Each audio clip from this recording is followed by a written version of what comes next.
Panay ang hit-hit ng sigarilyo ni Cole habang nakatingin sa babaeng pinaparusahan sa kanyang sala.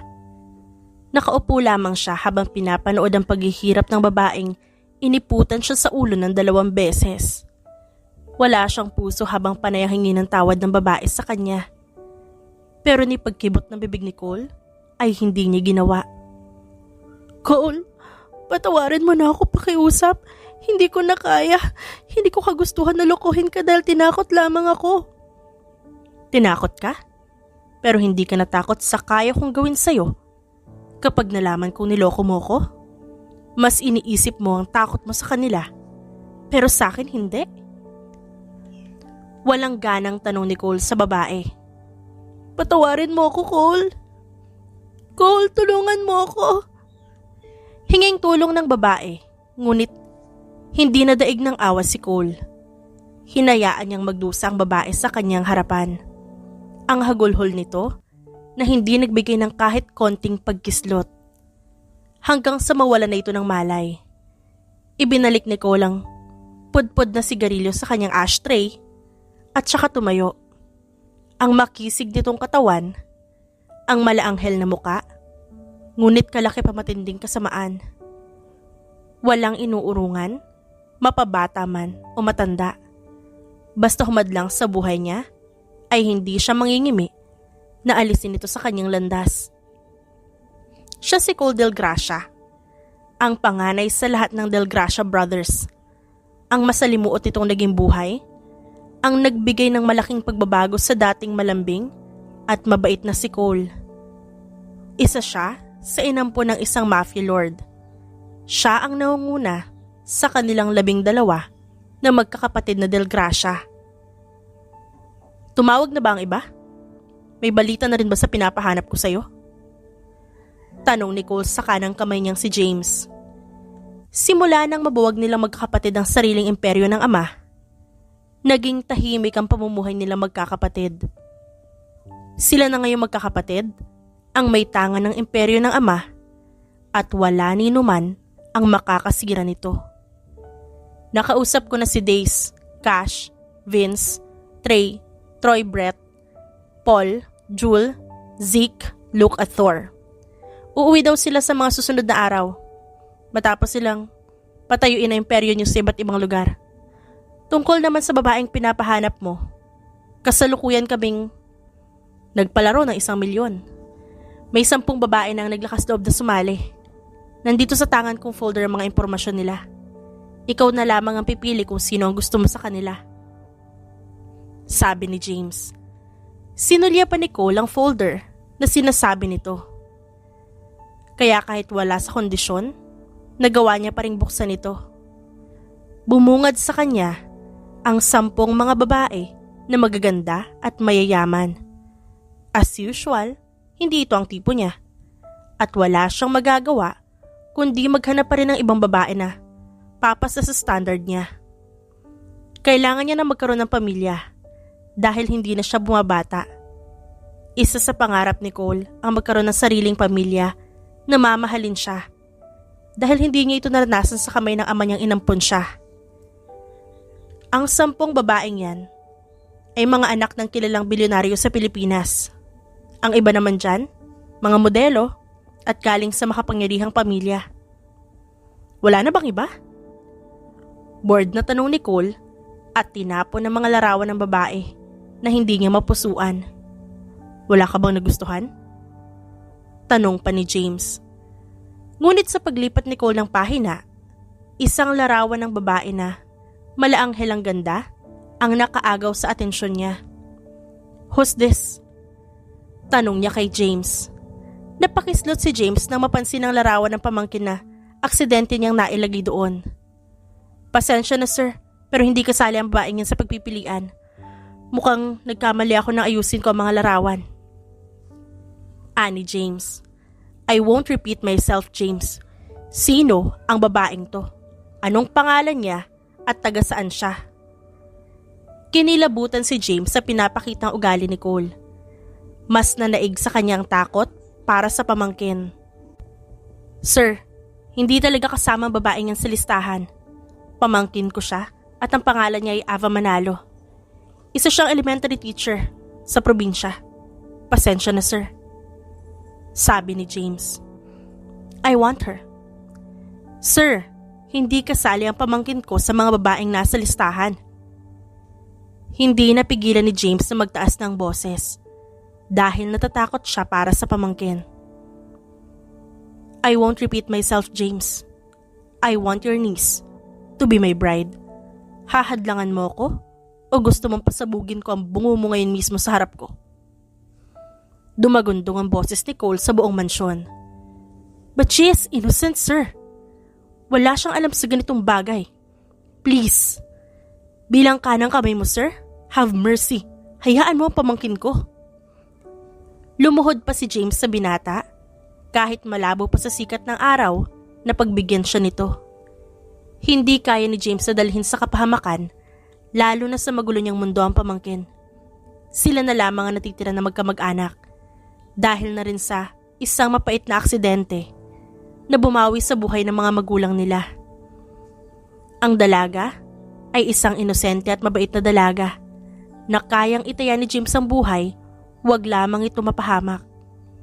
Ngunit dahil sa isang pagkakamali, nailagay niya ang pamangkin sa lungga ng isang dragon. You're actually testing my patience, James. Ang pamangkin ko na lang ang natitira sa akin, sir. Ayaw ko siya mapahamak. Nagkamali lamang ako ng paglalagay ng larawan dahil sa pagmamadali. Ngunit hindi na talaga nakinig si Cole.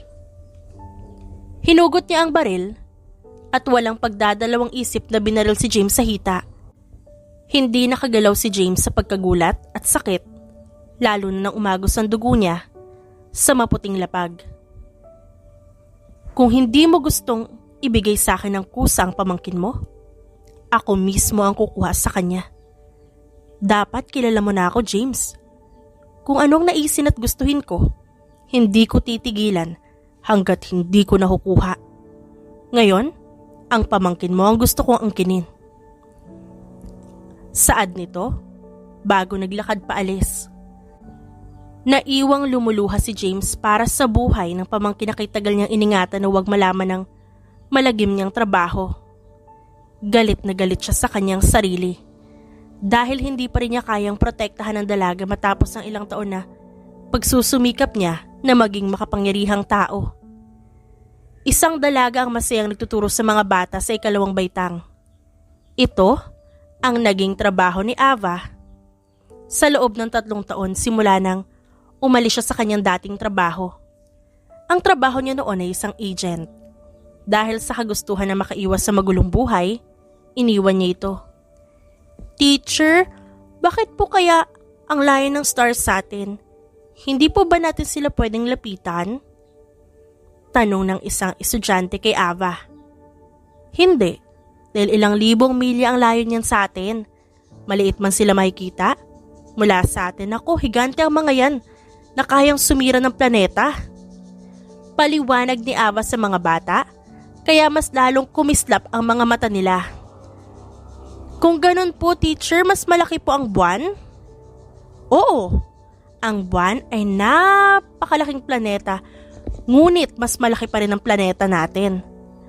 Ang araw ang pinakamalaki sa lahat dahil ito kumbagang nagbibigay ng liwanag sa mundo. Napapatango na lamang ang mga bata sa kanya. Magtatanong pa sanang muli ang mga ito nang biglang tumunog ang bell, senyales na tapos na ang pasok sa araw na yon.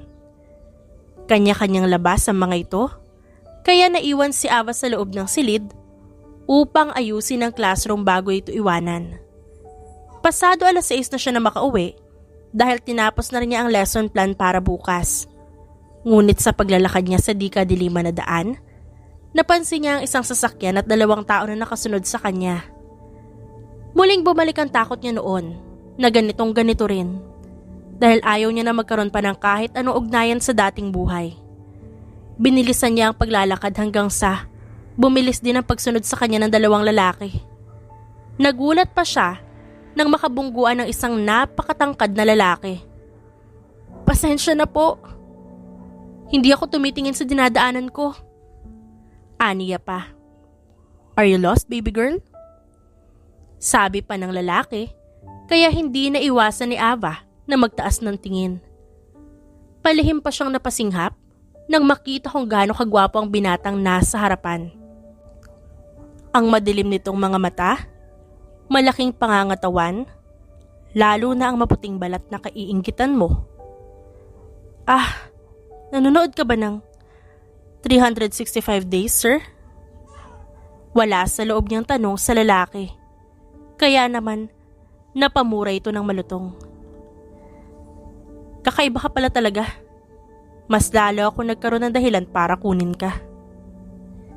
Napangiti pa nitong sabi kaya naman kinilabutan si Ava. Nababaliw ka na ba, sir? Dahil ba yan sa kapapanood mo ng mga mafia movies? Itulog mo na po yan at baka pagising mo tuwid na yung pag-iisip mo. How old are you? Baliwala pa nito sa sinabi ni Ava. Nagsisimula ng makaramdam ng inis si Ava. Dahil may kaharap siyang baliw at lalo na ay mas lalong dumidilim. Ibig sabihin, mas mapapagalitan siya ng Tito James niya dahil ginabi na naman siya. Sir, sorry pero wala akong oras na makipaglokohan sa'yo. Kung maaari sana, lumayas ka sa harapan ko dahil ginagabi na ako. Feisty, huh? Mas lalo pang natuwa ang lalaki kaya naman nilagpasan niya na ito. Ramdam niya pa rin ang pagsunod nito, kaya sa inis niya ay binalingan niya ito. Bakit mo ba ako sinusundan, ha? Isusumbong na talaga kita sa mga pulis. Go ahead. Inuutusan mo ba ako? Ano bang trip mo? Hindi porket gwapo ka, hahayaan na lang kitang tarantaduhin ako ng ganito. Para sabihin ko sa'yo, mister, mura lang magpatingin sa mental institution. Matapang pang sabi ni Ava. Nagpunta talaga ako dito para sunduin ka, future bride. May sapa ka na talaga, no? Sa kakapanood mo yung ng K-drama? O sadyang takas ka sa mental? No, you're gorgeous. Anito at saka sinipat si Ava simula ulo hanggang paa na nagpakilabot sa dalaga. Gwapo ang lalaking nasa harapan ni Ava.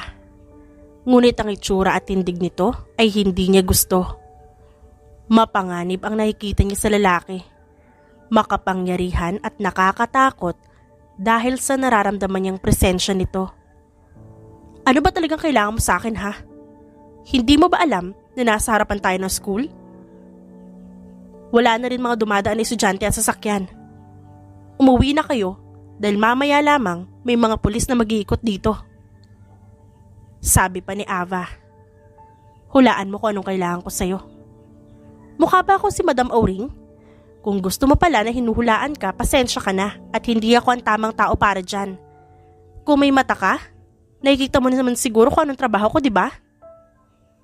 Pinakita pa niya ang ID niya. Baka sakaling hindi pa rin alam ng lalaki. You making me damn crazy about you, woman.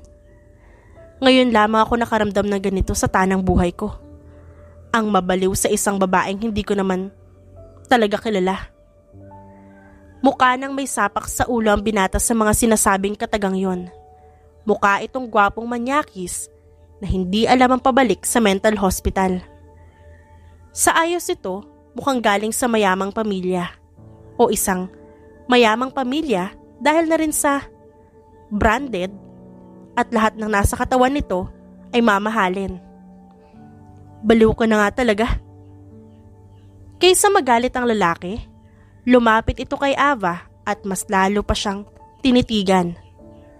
Nakangisi habang nagniningning ang matitiim na mga mata. Bakit mo ba ako tinitignan ng ganyan? May kailangan ka ba sa akin, ha? At kanina ko pa napapansin na pinagtitripan mo ko? Meron nga akong kailangan sa'yo. Ano? Ikaw mismo. Pagsabi ng lalaki, bigla na lamang may tumakip sa bibig at ilong ni Ava. Naamoy niya ang matapang na pabango kung saan siya nakaramdam ng hilo. Hindi niya naramdaman ang kanyang mga paa, kaya naman nabuwal ang katawan ni Ava. Matigas na braso ang sumalo sa kanya.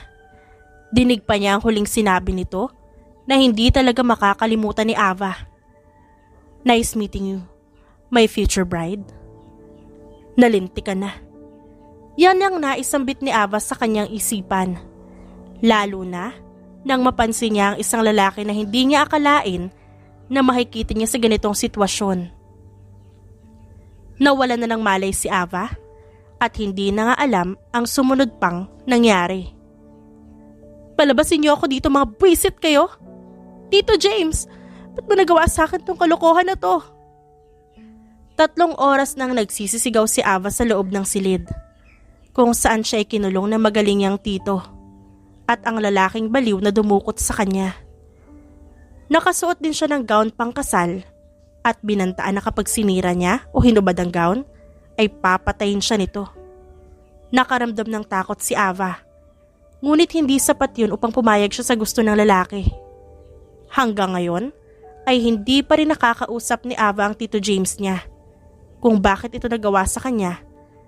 Ngunit base sa tama ng tiyuhin sa hita at pasa sa muka ay pinagbantaan nito. Kapag di niyo ako pinakawalan, sisiguraduhin kong babasagin ko ang bungo niyo. Muling hiyaw pa ni Ava bago bumukas ang pintuan ng silid kung saan siya ikinulong. 11 binata na parang bumaba sa langit ang bumungad sa kanya. Paano nga ba niya ito nabilang ng mabilis? Dahil matinik siya sa mga lalaking gwapo at malalaki ang katawan. Walang tapon sa mga itsura ng lalaki na nasa harapan niya. Miss, ang ingay mo ng sobra at kanina pa kami naririndi sa'yo. Hindi mo ba mahihintay ang kasal mo? Sabi ng lalaki na moreno ang balat, pero ang lakas pa rin ng apil. Kasal? Anong kasal ang pinagsasabi mo? Hindi mo ba alam na ngayon ang kasal mo? Tanong naman ng isa pang lalaki na puno ng tattoo sa katawan. Nagmukha itong daddy na tiyak na luluhod ang kahit na sinong babae kapag sinabi nitong luhod. Hindi kinakaya ng mga mata ni Ava ang mga demonyong anghel na nasa harapan niya ngayon. Ano? Hindi ako pumapayag sa letseng kasal na sinasabi niyo. Pakawalan niyo ako dito dahil hindi ko maintindihan kung ano bang nangyayari. Basta na lang ako dinukot ng mukhang puwet na lalaking yun. As usual, isa na naman pala ito sa dinukot ni Cole. Wala na kami magagawa, miss. Ang kailangan mo na lamang gawin ay sumunod sa kanya para hindi na dumanak pa ang dugo. Malas ka kasi ikaw ang natipuhan ng kapatid namin. Sabi naman ng lalaking parang sisiw ang buhok. Bago pa muling makasagot si Ava, isang babae ang pumasok sa silid at nakayukong magsalita. Magsisimula na po ang kasal, miss. Maghanda na po kayo. Anito na ikinatigalgal ni Ava. Ayoko! Sumunod ka na lang para wala ng dugo na dumanak pa dito. Sa kanilas-hinilas si Ava, palabas ng silid kung nasan siya kinulong.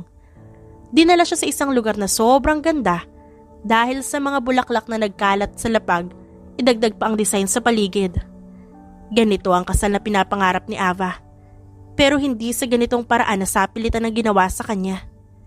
Sa unang bahagi ay ang pare at ang lalaking dumukot sa kanya na gwapong-gwapo sa suot na taksido ang nakita niya. Magkukusa sana si Ava na pakasalan ng lalaki kundi lamang siya nito dinukot. Ngunit dahil kasali ang Tito James niya sa kalokohang ito, hindi niya rin ito mapapatawad. Hahanap siya ng paraan upang makawala sa lugar na to. Kailangan lamang niya humanap ng dahilan. Tumugtog na rin ang kanta at isa lamang ang masasabi ni Ava na sayang ang ayos ng kasalan dahil hindi siya ang para dito. Baby, sabi pa ng lalaki nang tuluyan na siyang makarating kung nasan ito. Huwag mo akong tawaging baby dahil hindi ako baby, okay?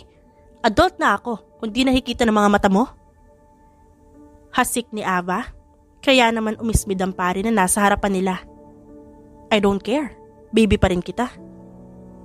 Sabi pa nito, sa hangumisi na nakakaloko. Gusto na siyang bangasan ni Ava, ngunit pinigil lamang nito ang sarili. Hanggang sa magsimula na ang seremonya, pero hindi pa rin nakakaisip ng plano si Ava kung paano makakatakas dahil maliban sa 11 gwapong lalaki ang bisita ngayon, napuno pa ng lalaki may hawak na baril ang paligid. Ang Tito James niya ay hindi rin niya nakikita ngayon. Nasaan ang Tito James ko?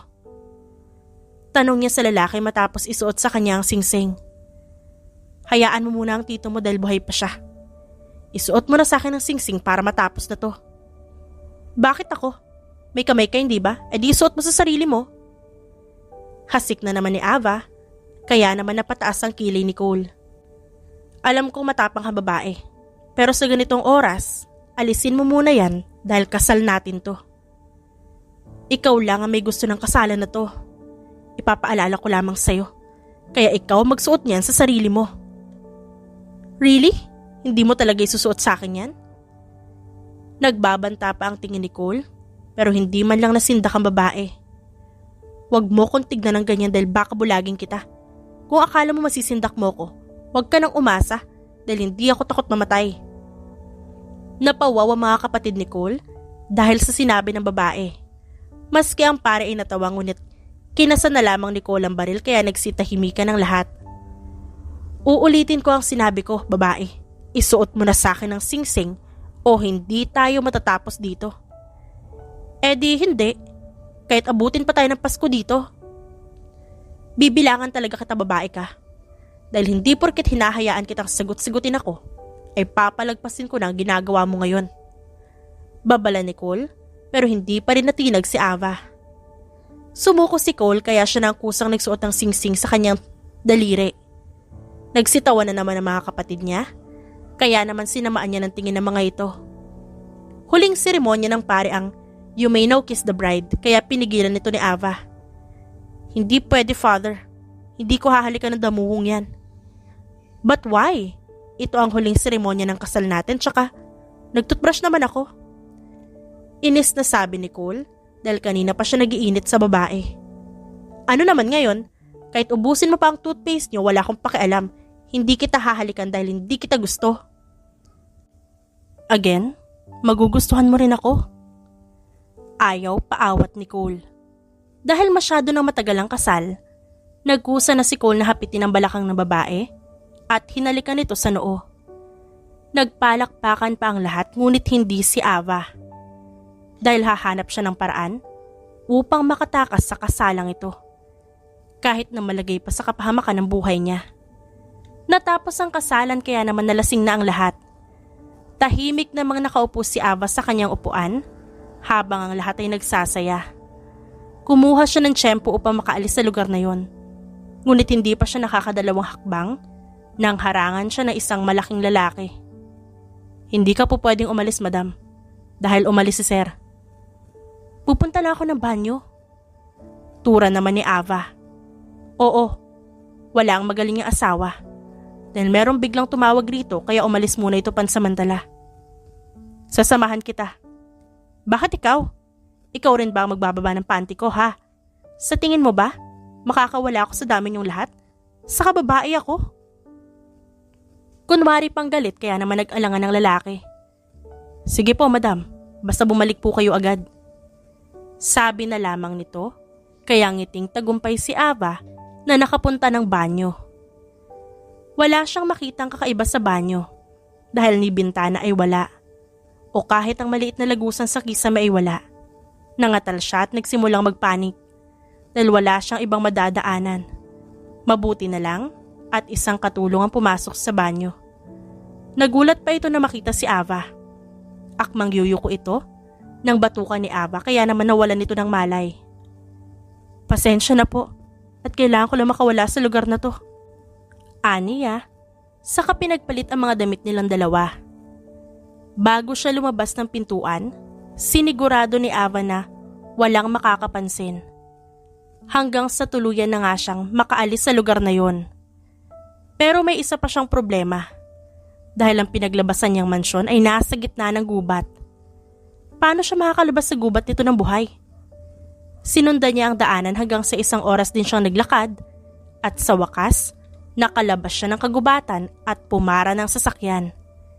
Nakahinga siya ng maluwag dahil pag uwi niya sa apartment nila ng Tito James niya, sisiguraduhin niyang magtatago siya upang hindi siya matagpuan ng asawang si Cole de Gracia. Ang kaninang galit na mukha ni Cole ay mas lalong nagalit nang ibalita sa kanya ng mga kapatid na nawawala ang asawa. Nakatakas ito kahit na sobrang higpit ng seguridad sa kanyang mansyon. Naibato pa niya ang hawak na baril sa mga tanga niyang tauhan. Hindi namin alam na magaling palang tumakas ang napili mong babae. Dapat kasi, inalam mo muna bago mo pinakasalan. Malay mo, isang agent pala ang babaeng pinili mo. Kaya mas lalo kang mahihirapan. Sabi ni Days, napakape-kape pa upang mawala ang hangover. Anong ibig mong sabihin? Hindi ba sinabi ko na bantayan niyo siya? Wala kayong inatupag kundi ang paglaklak ng alak at kumain ng kung ano-ano. Malay namin na hindi pala siya isang mahinang babae. Singit naman ni Cash. Ang galing niya, isa sa mga katulong sa mansyon ang binatukan niya para makalabas ng mansyon na walang nakakapansin. Hindi ko na madetect kung saan siya patungo pero sigurado sa mga oras na to, nagtatago na siya. Ang tatangan niyo kasi mga buwisit kayo. Bakit hinayaan niyo makawala yon, mga buwisit? Saka muling hinampas ang lamesa, kaya naman nabiyak ito sa sobrang lakas at gigil niya. Hayaan mo siyang magtago dahil mahanap mo rin siya. At huwag ka mag-alala dahil pinasara ko na mga lugar, lalo na ang airport, upang hindi na siya makalayo pa. Singit naman ni Vince na pupungas-pungas pa na pumasok sa opisina ng kapatid. Mabilis na inimpake ni Ava ang mga damit na makarating siya sa apartment. Lahat ng kailangan niya ay dinala niya.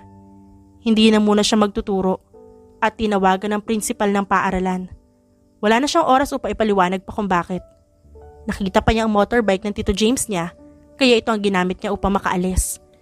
Pero minamalas-malas nga dahil 3 motorbike ang nakasunod ngayon sa kanya.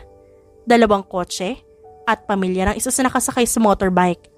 Ito ay si Sisiw Boy, isa sa mga lalaking dumalo sa kasal kanina. Para sila ngayon nakikipagkarirahan sa daan.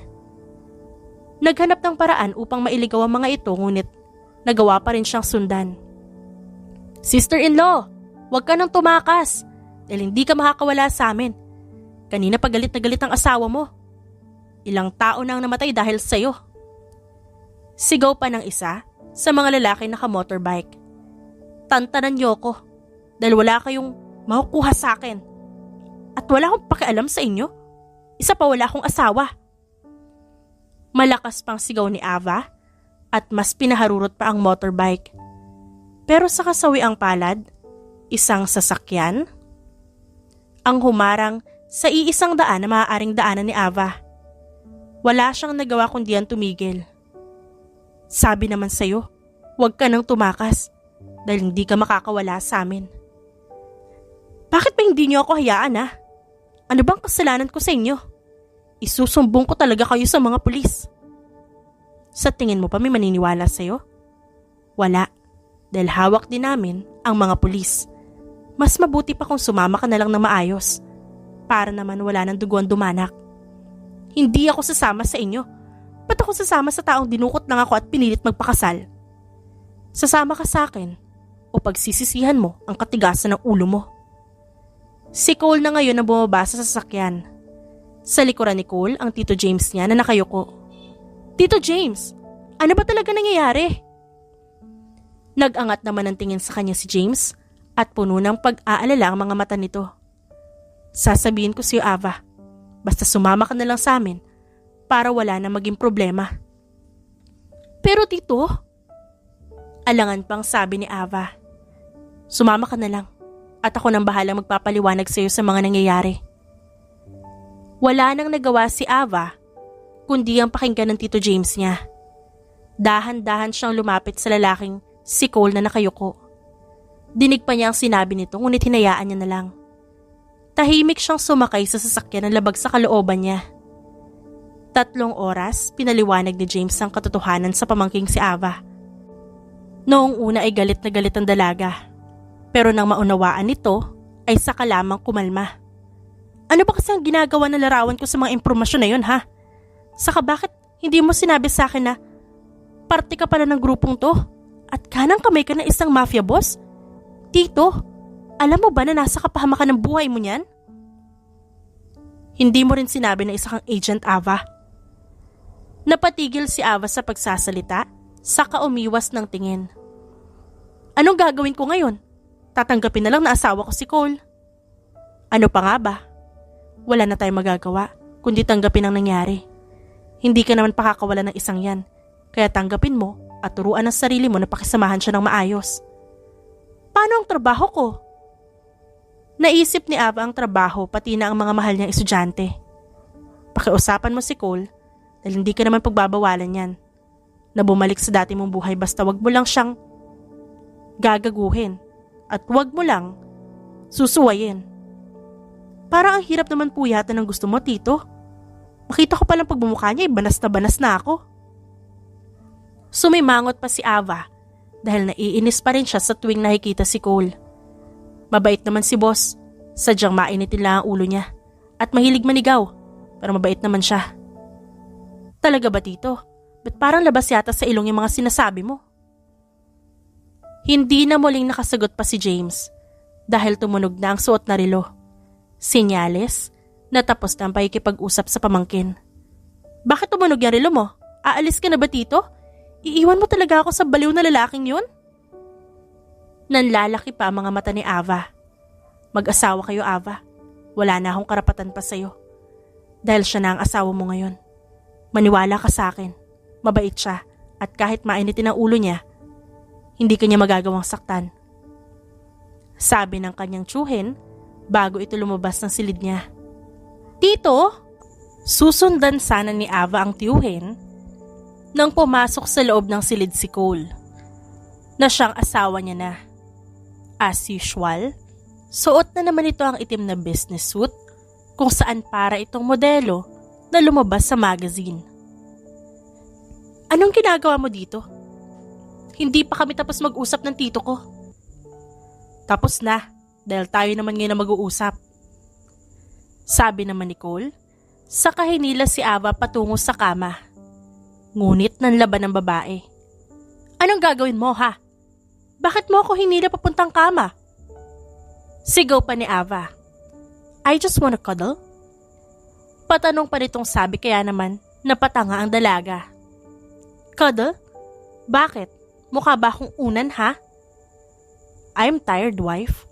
Please, let me rest for a while.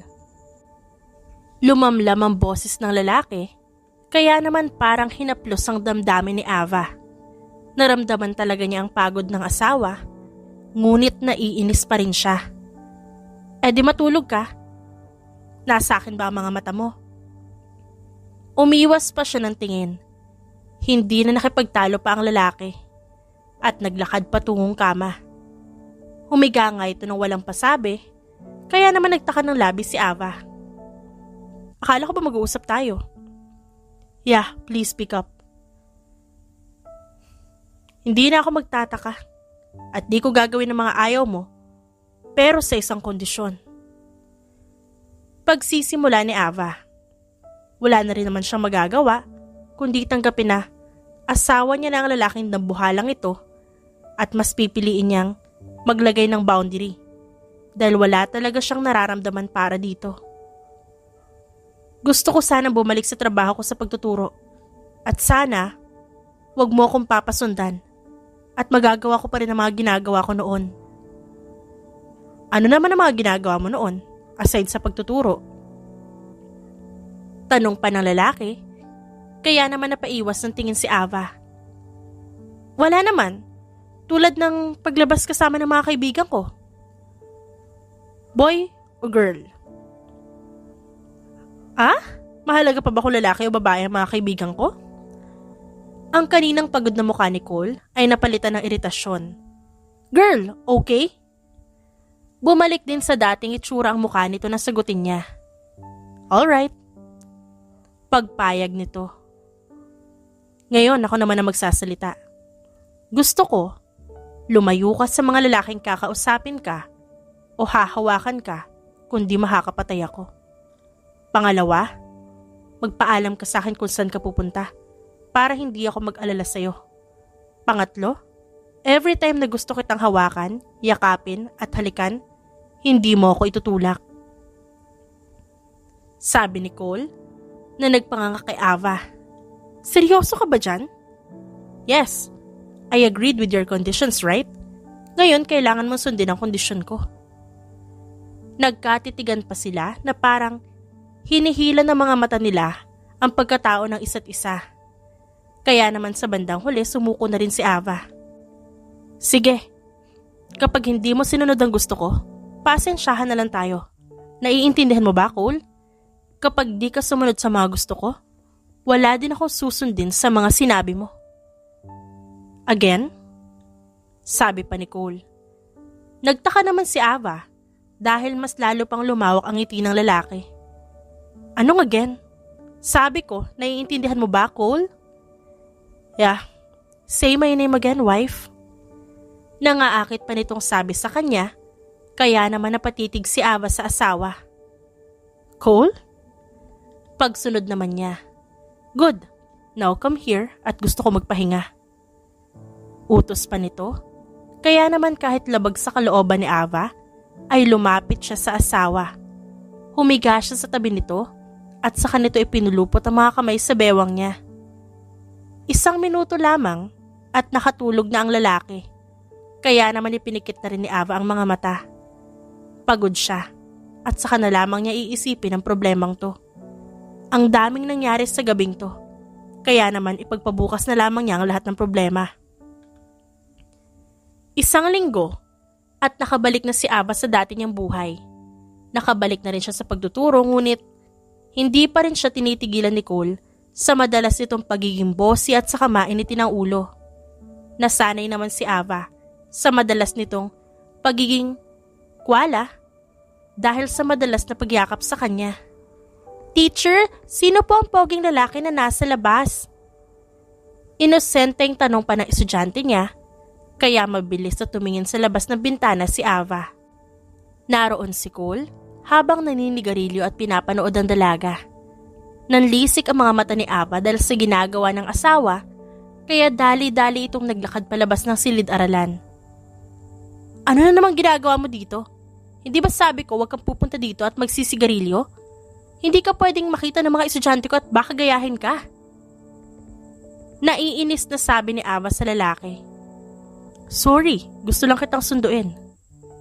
Ani Cole at tinapakan agad ang sigarilyo. Kaya ko naman umuwi, Cole eh. Saka bakit parang biglaan naman ata? May nangyari ba? Hindi mapigilan ni Ava na magtanong dahil hindi naman ito nagpupunta sa paaralan upang sunduin lamang siya dahil sobrang busy din ng lalaki. Nothing, namiss lang kita. Ngumiti pa ito ng tipid. Pero may napansin si Ava sa lalaki dahil namumutla ito at pinagpapawisan ng malamig. Para din itong stiff sa pagkakatayo, kundi lamang siyang inisian ay pagmamasdan niya pa ito lalo.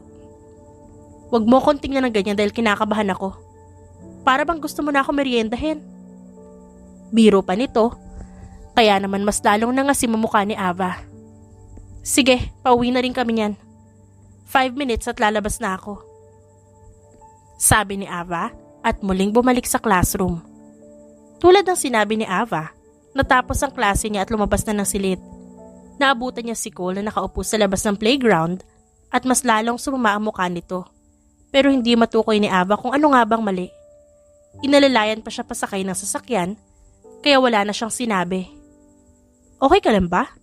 Mukha ka kasing naimpacho dahil pinagpapawisan ka ng malapot. Masakit ba ang tiyan mo? Hindi na nga napigilan ni Ava na magtanong sa lalaki. Nag-aalala ka para sa akin? Ikaw ang nagmamaneho at pinapaalala ko lang. Kung masama ang pakiramdam mo, sabay tayong papanaw. Asik niya pa kaya naman natawa na lamang si Cole pero nagmaneho pa rin ng tahimik. Pero habang tumatagal, napapansin niya ang panghihina ni Cole, lalo na nang kamuntikan silang mabangga ng paparating na sasakyan. Okay ka lang ba talaga? Kamuntikan na tayo masagasaan. Kung gusto mo mamatay, huwag mo ako idamay. Ngunit kamuntikan na silang masubsob nang may bumangga sa kanilang likuran. Nanlalaki ang mga mata ni Ava dahil 2 kotse ang nasa likuran nila at saka pinapaputukan pa sila.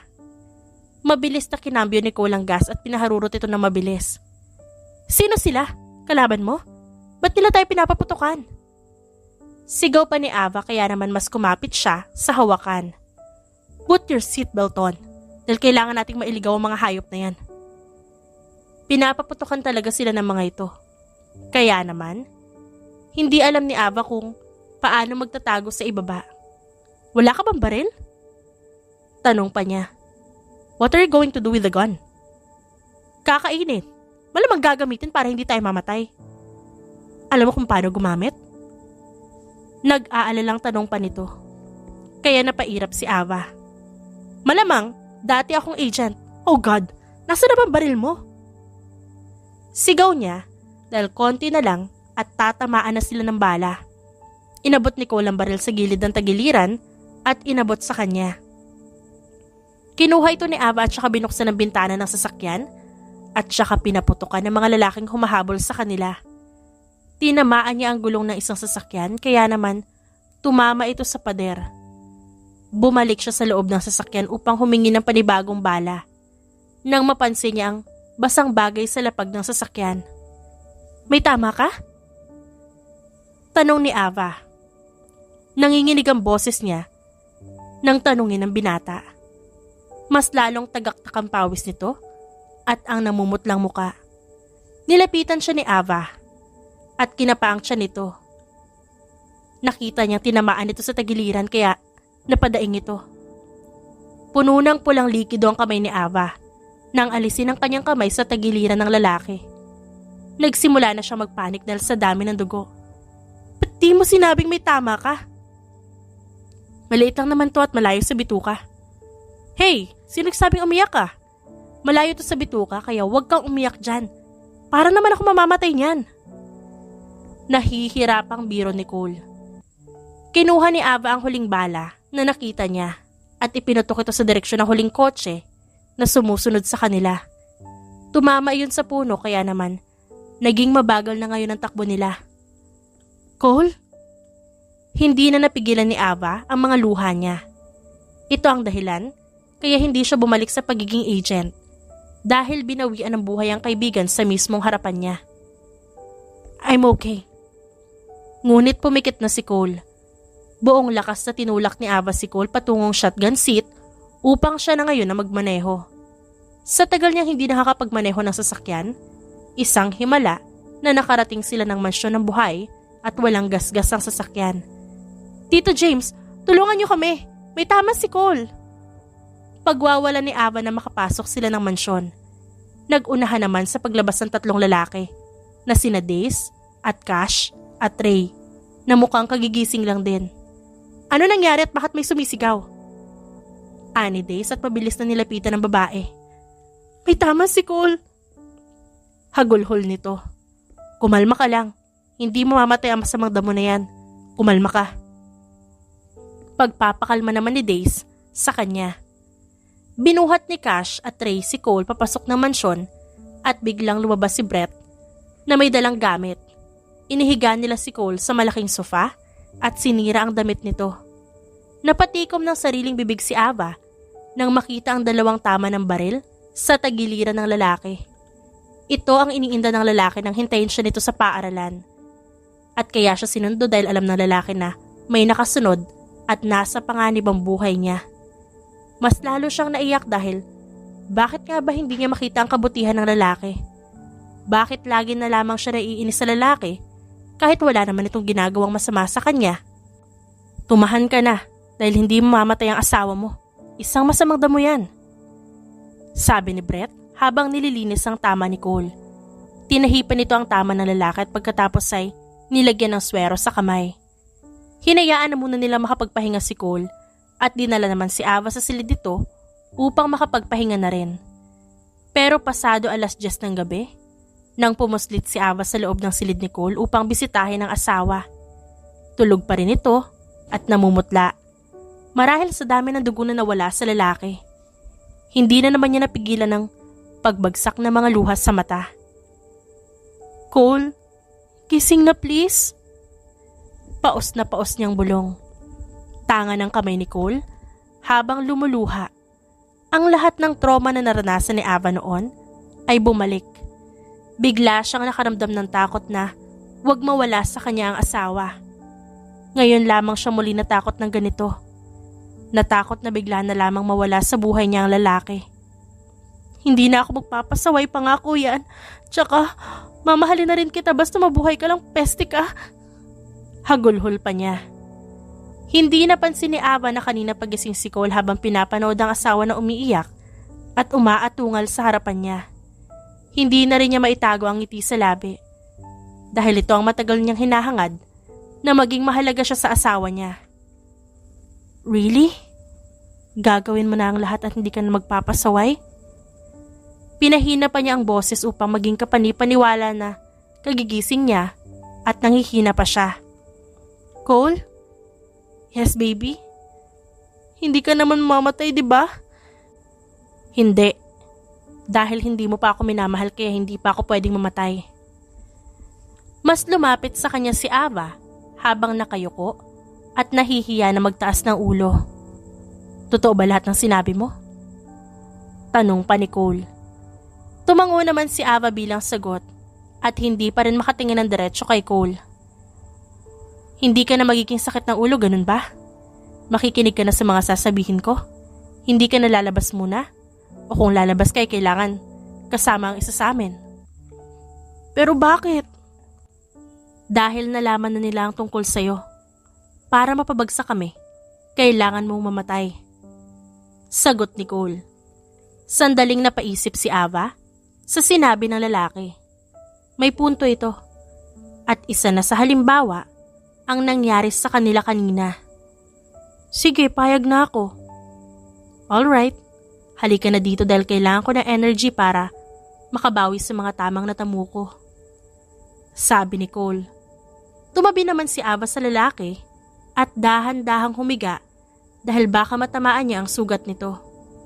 Kahit papaano, ay nawala ang agam-agam sa puso ni Ava. Pinikit niya ang mga mata at hinayaan na muna ang problema. Bukas na lamang niya iisipin. Ang mahalaga, kasama niya si Cole at okay ito. Nagising si Ava nang makarinig ng kaguluhan sa labas ng silid. Tulog pa rin si Cole kaya naman dahan-dahan niyang inalis ang braso ng asawa na nakayakap sa kanyang bewang at saka lumabas ng silid nila. Naabutan niya ang mga kapatid ni Cole na nakikipag-away sa isang babaeng maladyosa ang ganda. Hindi ba? Sinabi ko naman sa iyo na wala akong pakialam kung may asawa na si Cole. Ang sakin lang, ilabas niyo siya dahil gusto ko siyang makausap dahil may mga bagay kaming kailangang ayusin. Sabi ng babae. Alam mo naman pala may asawa na. Bakit mo pinipilit pa rin? Nasa loob siya ng silid at nagpapahinga kasama ang asawa niya. Saka na bumalik kapag nandito na ang asawa mo dahil baka magalit ang isang yon at kami pa ang mapagalitan. Sabi ni Cash sa babae. Ayaw. Kakausapin ko lang si Cole dahil may sasabihin lang ako, okay? Pamimilit pa rin ito, kaya nagsalita na si Ava at sa kanya napunta ang atensyon ng lahat. Sa tingin niyo anong kaguluhan to? Tsaka, sino siya? Ako? Ako lang naman ang dating kasintahan ni Cole at narito ako para bawiin siya. Sabi ng babae kaya naman nangunot ang kilay ni Ava habang nakatingin dito. Totoo ba yon? Tanong naman ni Ava sa ibang lalaki. Ayaw mo maniwala? Itanong mo kay Cole kung sino nga ba ako.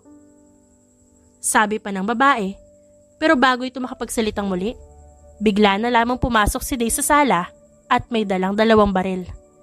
Nandito ba magaling kong asawa? Zoe Tandel Gracia. Ano sinabi ko sa'yo? Hindi ba sabi ko wag kang aalis ng bahay? Galit na sabi ni Days. May asawa ka na? Wala sa loob na tanong ni Ava. Actually, may mga asawa na kami. Ang iba ay kasintahan pero ganun din naman papunta sa kasal. Sabi ni Paul, nakararating lang din ng kasama ang asawa nitong si Mila. Don't tell me ang lahat ng asawa o kasintahan niyo ay nakuha niyo sa pamamagitan ng... Ano sa palagay mo sa amin, Ava? Katulad ng asawa mo?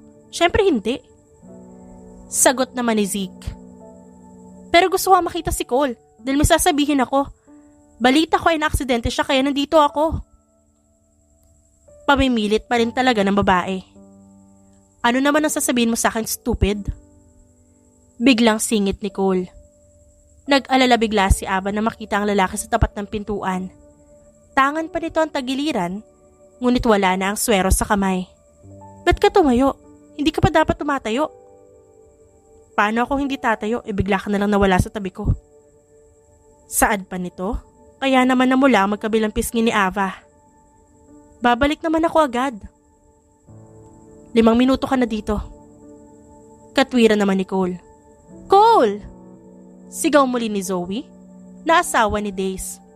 What? Stupid. Huwag kang sumigaw dahil hindi naman kami bingi. Siguraduhin mong mahalaga ang sasabihin mo. Dahil kapag hindi, ibabalik talaga kita kung saan kita kinuha noon. Pananakot pa ni Cole dito. Fine. Gusto ko lang sabihin na nasa Pilipinas na si Chantal. Biglang tumahimik ang lahat. Yan ang pinagtaka ni Ava. Bigla din lumuwag ang tanga ni Cole sa kanya kaya biglang natakot ang babae. Kailan pa? Lumamig naman bigla ang boses ni Days sa asawa. Hindi ko alam.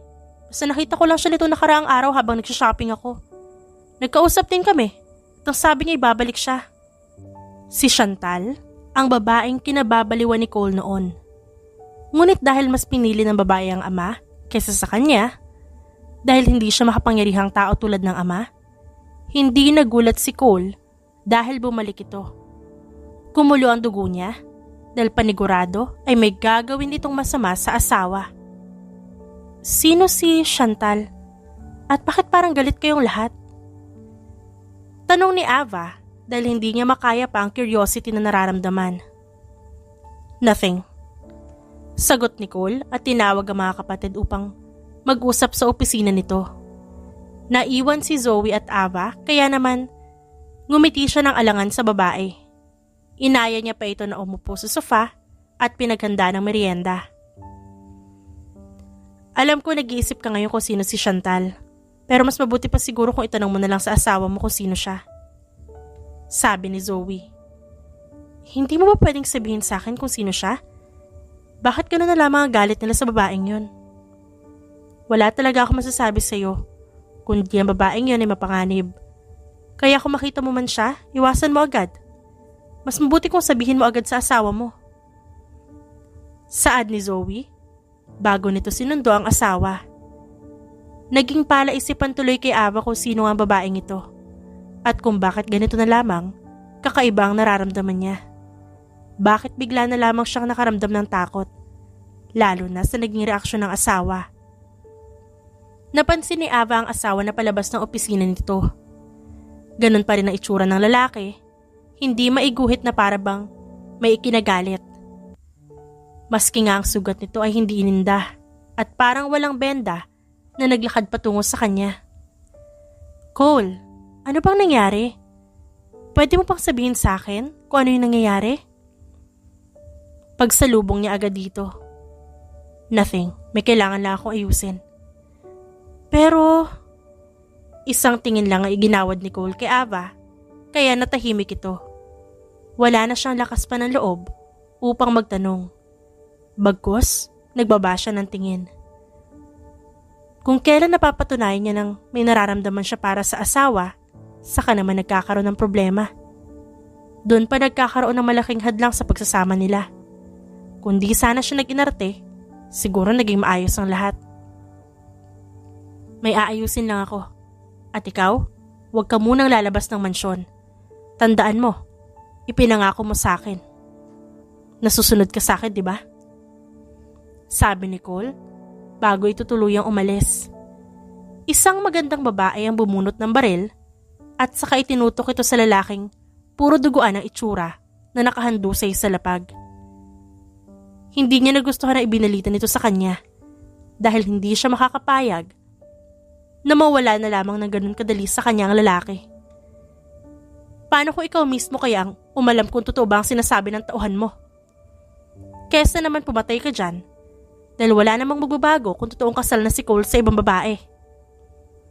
Saad pa ng isang babae na kasama niya. Ang babaeng ito ay walang iba kundi si Chantal Del Gracia. Siya ang babaeng naging asawa ng ama ni Cole, ngunit baliw na baliw sa binata. Dati siyang kasintahan ni Cole ngunit dahil sa pagiging ganid, ay pinakasalan niya ang ama ng lalaki. Sa akin lang si Cole. Matapos kong umalis ng ilang taon, ito ang malalaman ko? Magpapakasal siya sa isang babaeng mahina? Saad ni Chantal. Sigurado ka bang isang mahinang babaeng yan? Alam mong hindi madali makuha ang atensyon ng isang Cole Del Gracia. Ilang butas ng karayom ang pinasukan mo bago mo nakuha ang atensyon niya, hindi ba? Ngunit sa ama niyang gurang ka pa rin bumagsak. Kaya hindi siya pwedeng mapunta sa iba. Dahil akin lang siya. Hindi ako aabot sa ganitong sitwasyon kung di rin ako pinahirapan ng ama niya. Kaya ko lang naman ginawa yun dahil gusto ko magkaroon ng kapangyarihan. Pero alam mo mawawala sa iyo ang lalaki kapag ginawa mo yun. Ngayong may mahal na iba si Cole, wala ka na magagawa kundi tanggapin na hindi siya magiging iyo. Ani Eve, na lalong nagpabagsik sa mukha ni Chantal. Akin lang si Cole. Kung kailangan kong patay ng babae niya, gagawin ko. Ihanda mo na rin ang sarili mo kasi ikaw ang susunod matapos mo mapatay ang asawa niya. Hindi na kumibo pa si Chantal at ibinuhos na lamang ang galit sa lalaking nasa harapan niya. Hindi siya nagpakapagod at nakipaghabulan kay kamatayan upang mapunta sa ibang lalaki. Gagawin niya ang lahat upang mabawi ito at sisimulan sa pamamagitan ng paninira ng relasyon ng dalawa. Siya? Si Chantal Del Gracia, ang nag-iisang babae na nababagay sa binata at wala ng iba pang babae. Isang linggo ang lumipas, simula nang asikasuhin ni Cole ang sinasabi nito at isang linggo na rin na hindi niya ito nakikita. Bakasyon na ng mga estudyante ni Ava, kaya naman mas marami na siyang oras upang makasama ito. Ava, nakikinig ka ba sa mga sinasabi ko? Kailangan mo ayusin ang atake mo. Dahil sobrang dali mabasa ng galaw mo. Ani Zoe, nakasalukuyan silang nagsasparring ngayon dito sa garden. Kailangan niyang mahasa ng maayos upang hindi siya maging pabigat kay Cole. Kailangan niya ding maging malakas upang maging karapat-dapat siya sa pag-ibig ni Cole, lalo na ang posisyon ng pagiging reyna. Hindi ko pa rin mahanap kung sino ba talaga si Chantal. Pagbubukas niya sa kaibigang si Zoe. Ito ang madalas na kasama ni Ava simula na maging busy ang lahat. Kilala ko siya at isa lang masasabi ko. Isa siyang masamang tao kaya kung magtagpo man ang landas niyo, iwasan mo na. Hindi ako natatakot, Zoe. Kaya ko ipagtanggol ang sarili ko. At isa pa, hindi niya makukuha sa akin ang asawa ko. Alam ko naman na si Cole ang sadya niya, hindi ba? Oo, dati siyang nobya ni Cole. Kaya masasabi ko na lang, ihanda mo ang sarili mo. Ani Zoe, bago ito bumangon at naglakad papasok ng mansyon. Tumitig si Ava sa kalangitan na may pagkakulimlim. Sa kanya tinaas ang kaliwang kamay na para bang inaabot ng buwan. Saka lang napansin ni Ava ang wedding ring sa daliri. Mas lalo siyang naglakas loob na lumaban dahil hindi mawawala sa kanya ang asawa. Sa kanya lamang ito at wala nang iba pa. Hindi na maiguhit ang mukha ni Cole habang kaharap ang babaeng matagal na niyang nilimot. Wala pa rin itong pinagbago, lalo na ang nakakairitang mukha na inosente man tingnan, ngunit mababakas pa rin ang tunay nitong ugali. Wala ba akong yakap dyan, Cole? Kung wala kang sasabihin sa akin na mahalaga, aalis na ako. Walang ganang sabi ni Cole saka naglakad palapit sa pintuan. Bago pa niya mapihit ang siradura ng pinto, muling nagsalita si Chantal. Ako ang kailangan mo at alam mo yan, Cole. Ako pa rin ang kakailanganin mo at hindi ang asawa mo. Bakit hindi ka pa ngayon bumalik sa akin? Alam mong hindi maaari sa pamilya natin na mahina. Pwede ba, Chantal? Wala kang alam sa mga nangyayari sa buhay ko at huwag kang umakto na parang may karapatan ka sa buhay ko. Asawa ka lang ng taong sumira sa buhay ko pero wala kang karapatan sa akin. Isang sampal na nagpagising sa ulirat ni Chantal. Alam mo naman ang dahilan kung ba't mas pinili ko ang ama mo, di ba? Alam mo, ikaw lang ang mahal ko, Cole. Sabi ni Chantal at sinubukan na yakapin si Cole ngunit lumayo lamang ito sa kanya. Kung mahal mo ako, hindi mo iisipin ang kapangyarihan. Tandaan mo yan. Kung di mo lang ako nakilala, magkakaroon ka ba ng interes sa kapangyarihan? Hindi ako tatanggap ng babaeng ginawa ang lahat kahit ang kapalit ay ang sariling katawan upang maging makapangyarihan lang. Kaya ako naman nagawa yun dahil mahal kita. Pumatak na rin ang luha sa mga mata ni Chantal. Pero ni konting awa ay hindi niya nakitaan si Cole. Kaya mas lalong nag-init ang galit niya. Hindi na ito tulad noon na handang pumatay dahil lamang sa pag-iyak niya. Hindi mo ginawa yun dahil mahal mo ako, Chantal. Ginawa mo yun dahil sa pagiging ganid at sakim mong tao. Sige, subukan mong umalis ngayon at sisiguraduhin kong hindi ko hahayaan na buhay ang asawa mo. Pagbabanta pa ni Chantal, kaya sa isang iglap ay sakal-sakal na siya ni Cole. Bago mo pa magawang saktan ang asawa ko, sisiguraduhin kong mauuna ka. Gigil na sabi ni Cole sa mismong pagmumukha ni Chantal. Ngunit tumawa lang ang babae.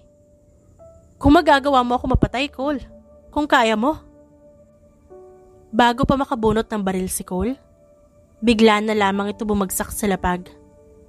Tanga ng tagiliran na tinamaan ng masakit na bagay na nagpahina sa kanya. Si Chantal na baliw habang nakatingin sa kanya na nakakaloko. Nagtatagi sa mga bagang ni Cole habang hinang-hina siyang nakahandusay sa lapag. Hindi ko hahayaan na maging masaya kayo ng asawa mo dahil akin ka lang, Cole. Sa akin ka lang at wala nang iba. Hindi ko hahayaan na mapunta ka sa kanya. Huling mga salitang binitiwan ni Chantal bago ito nawala ng malay. 24 oras nang hindi umuwi si Cole, habang ang mga kapatid niya ay naritong lahat. Walang nakakaalam kung saan nagtungo ang lalaki. Kaya naman hindi mapakali si Ava. Tinawagan na rin niya ang iba pa para malaman kung nasaan ang asawa ngunit wala talagang nakakaalam. Hindi kaya nadukot si Cole? Hindi ba ang sabi niya ay makikipagkita siya kay Chantal? Sabi ni Days. Bakit di mo agad sinabi sa akin? Pwede ko bang malaman kung nasaan ang babaeng yan? Palagay ko siya may kinalaman kung bakit wala pa rin si Cole hanggang ngayon. Saad ni Ava. Hanggang sa makatanggap ng mensahe si Ava galing kay Cole. Alerto pa itong tumayo at saka nanginginig sa binasang mensahe. Nasa isang gusali siya at may tinatapos. Gusto niya ako papuntahin doon. Samahan ka na namin. Baka delikado ang lugar na yan. Isa pa, hindi ba kayo nagtataka? At hinayaan ni Cole na magpunta ka ron na mag-isa? Kahit alam niyang nasa kapahamakan ng buhay mo? Sabi naman ni Cash, kaya sumang-ayon ang lahat. Ang mahalaga, hindi ba? Alam mo na kung saan makikita si Cole? Kahit anong sabihin niyo, pupunta ako doon. Pagmamatigas ni Ava. Wala na nga nakapigil sa dalaga na magkusa itong pumunta sa lumang gusali kung saan makikita si Cole. Ngunit bago nagtungo dun si Ava, siniguro muna niyang handa siya. Nagtago rin siya ng baril sa kanyang katawan. Gamit ang motorbike, nagtungo roon si Ava kahit napapalubog na ang araw. Ang mga kapatid naman ni Cole ay gumawa ng plano upang sundan ang dalaga. Nagawa ni Ava na makarating sa gusali na sinabi ng asawa. Ngunit nagtaka siya dahil isa itong abandonadong hotel. Nagtataka pa siya nung una ngunit pinili niyang magpunta sa loob. Isang silid ang napansin niyang may ilaw. Kaya dahan-dahan siyang naglakad patungo dito, ngunit samba ng pintuan, kitang-kita ng dalawang mata niya ang dalawang tao na walang saplot at pawis na pawis. Ang kaninang pag-aalar ni Ava ay napawi nang makita niya kung sino ang dalawang baboy na ito. Kusang pumatak ang mga luha ni Ava nang makita si Cole at Chantal na nakahubad. Ako lang ang babae para sa iyo, Cole. Hindi ko hahayaan na mapunta ka sa iba dahil ako mismo makakalaban ng babaeng aagaw sa iyo. Saka ito tumingin sa direksyon ni Ava nang nakangisi. Ngunit hindi umatras si Ava na parang isang batang talunan. Bagkus, nag-isang linya ang kanyang labi at walang pasabing pumasok sa loob ng silid. Nagulat si Chantal nang bigla na lamang siyang humambalo sa lapag habang duguan ang mga labi. How dare you! Parang hayop na sigaw ni Ava. Nanlilisik ang mga mata habang nakatingin kay Chantal. How dare me? Bakit kaya hindi si Cole ang tanungin mo? Ha? Sa tingin mo paniniwalaan kita? Alam ko ang ginawa mo. At sa tingin mo ba masisira mo kami dahil sa ginawa mong to? Ako ang mahal ni Cole dahil nakuha niya ako. Sa tingin mo ba, hindi ka niya iiwan kapag Nagbunga ang isang gabing to? Kahit na may dugo sa gilid ng labi ni Chantal, nagawa pa rin itong ngumisi. Pinanlamigan ng katawan si Ava dahil sa sinabi ng babae. Ngunit hindi siya matatalo ng ganito lang. Ngayon pang nakita niya ang taong magbibigay ng buong pamilya sa kanya, pati na rin ang pamilyang hinahangad. Hindi mangyayari yan. Dahil ngayon pa lang sisiguraduhin kung walang mabubuo dyan sa makasalanan mong matres.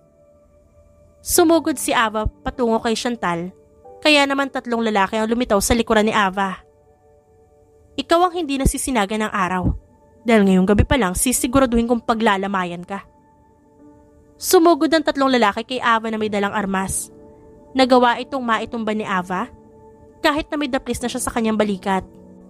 3 lalaki ang sumugod sa kanya at nagawa niyang maitumba. Ngunit ramdam na ni Ava ang pagod at ang mga sugat niya sa katawan. Tatapusin kita bago pa magkaroon ng malay si Cole. Alam kong pasasalamatan niya ako pag nawala ka sa landas niya. Ikinasa nito ang baril at itinutok kay Ava. Ipinatok niya ito, ngunit isang matigas na katawan ang humarang kay Ava. Mas lalong nanlaki ang mga mata ni Ava na makilala ang lalaking gumawa nito. Namutla siya na makita kung paano bumagsak sa harapan niya ang kanyang Tito James. Tito? Pinipilit pa niyang gisingin ng tiyuhin. Ngunit nakapikit na talaga ang mga mata nito. Tito naman huwag ka magbiro ng ganyan.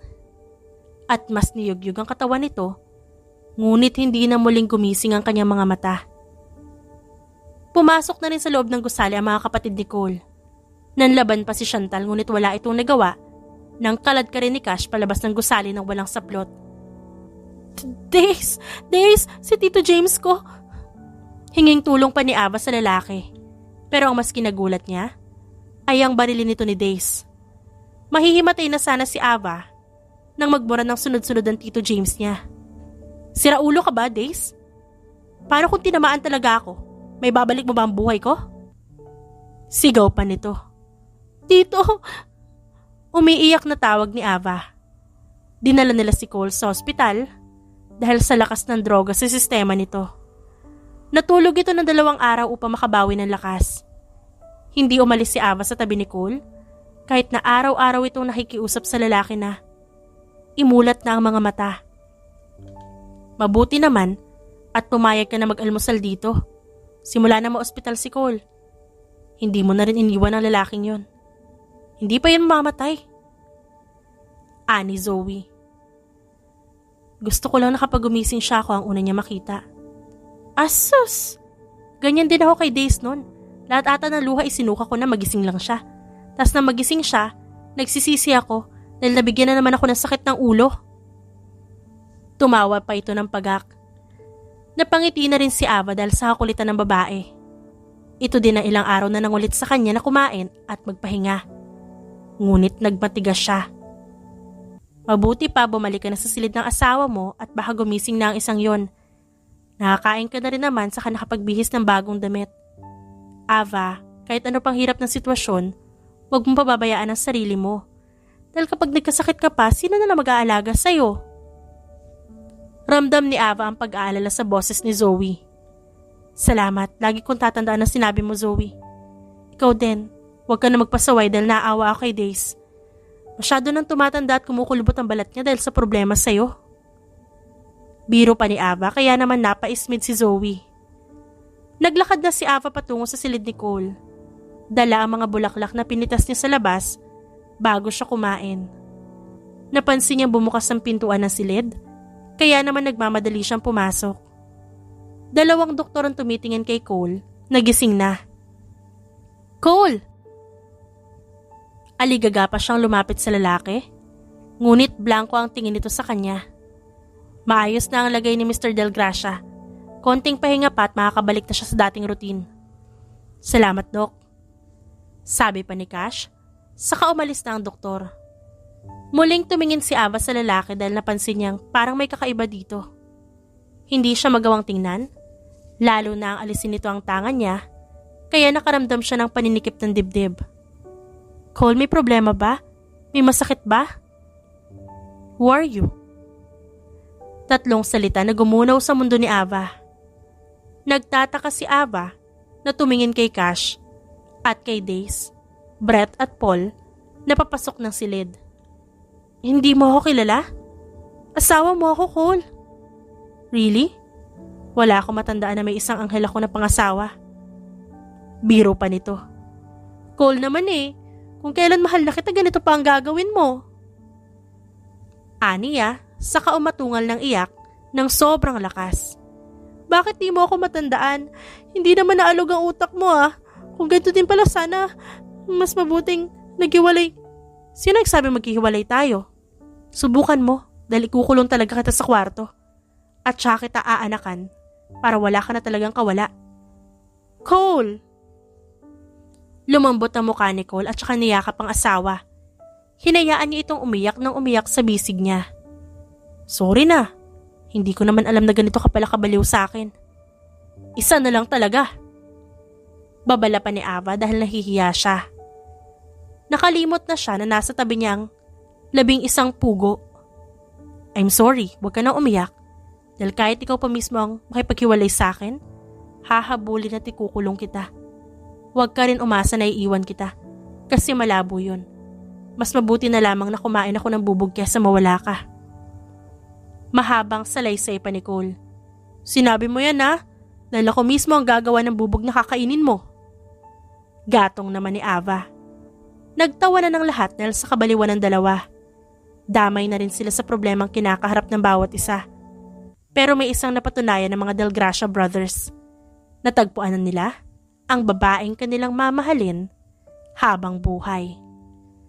The End. At dyan nagtatapos ang ating kwentong pinamagatang The Mafia Boss Runaway Bride. Written by Lady Precious. Dearest friends and avid listeners, don't forget to like our videos and subscribe to our channel for more wonderful stories. Mula sa aming main channel, Randall Tagalog Love Stories, and for our second channel, Miss R Stories, lubos po naming pinasasalamatan ang inyong suporta at pagtangkilik sa aming mga likang istorya. Ingat po kayong lahat and have a good day everyone. Paalam!